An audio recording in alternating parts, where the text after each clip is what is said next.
Grandpa raised his glass and smiled, the kind of smile that carried years of sacrifice. "I'm glad you're enjoying the apartment I bought you," he said proudly. The fork froze in my father's hand. My mother's laugh died halfway. I leaned in, my voice calm, almost gentle. "I live in a basement." The room cracked. Silence swallowed the table. And in that silence, truth surfaced. Rotted, ugly, undeniable. I didn't plan to ruin brunch, but betrayals have a way of rotting through even the most carefully staged lies. Let me start where it began. When I was younger, I thought my father was a man of principle, a provider. He spoke of loyalty, of family first. He looked me in the eye when I told him my dreams, promised he'd always have my back. I believed him. That was my first mistake. The second was trusting silence.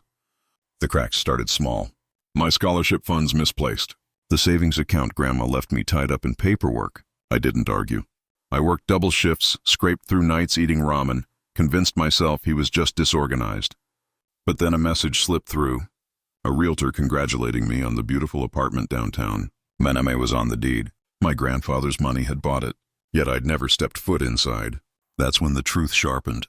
My father had taken what was mine, moved his mistress in, painted walls I never touched. While I dragged myself home to a damp basement, he toasted his double life on marble countertops bought in my name. I didn't rage, not outwardly. Rage is sloppy. Rage gets noticed. Instead, I smiled. I collected receipts quietly, patiently. Every lie he told me, I wrote down. Every bank transfer, I copied. I traced his steps like a hunter following blood in the snow.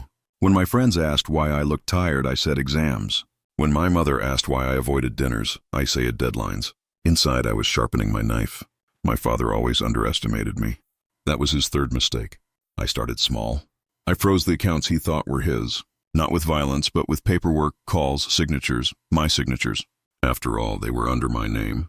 I told the landlord of the apartment who really paid the bills.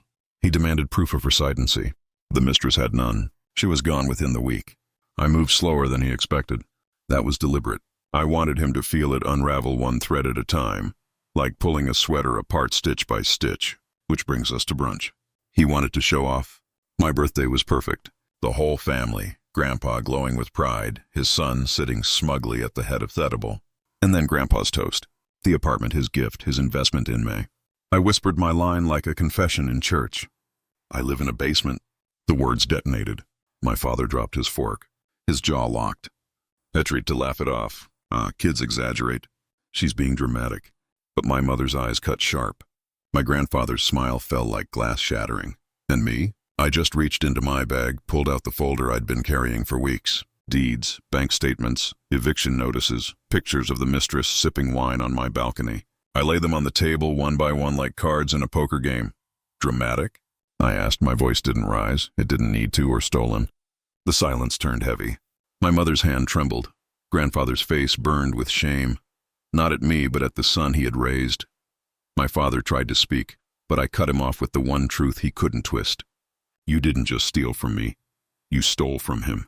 I nodded at Grandpa. Every nail in that apartment, every brick was bought with his years, and you sold it for a secret life in my name. His face drained. He looked at Grandpa, searching for mercy. None came. The fallout wasn't loud. It was worse. Grandpa ordered him out of the house. My mother followed, tears slipping but jaw set. My uncle sat stiff, unable to look him in the eye. I sat there steady, my birthday cake untouched, the candles flickering in smoke. He left that day without finishing his meal, without finishing his family.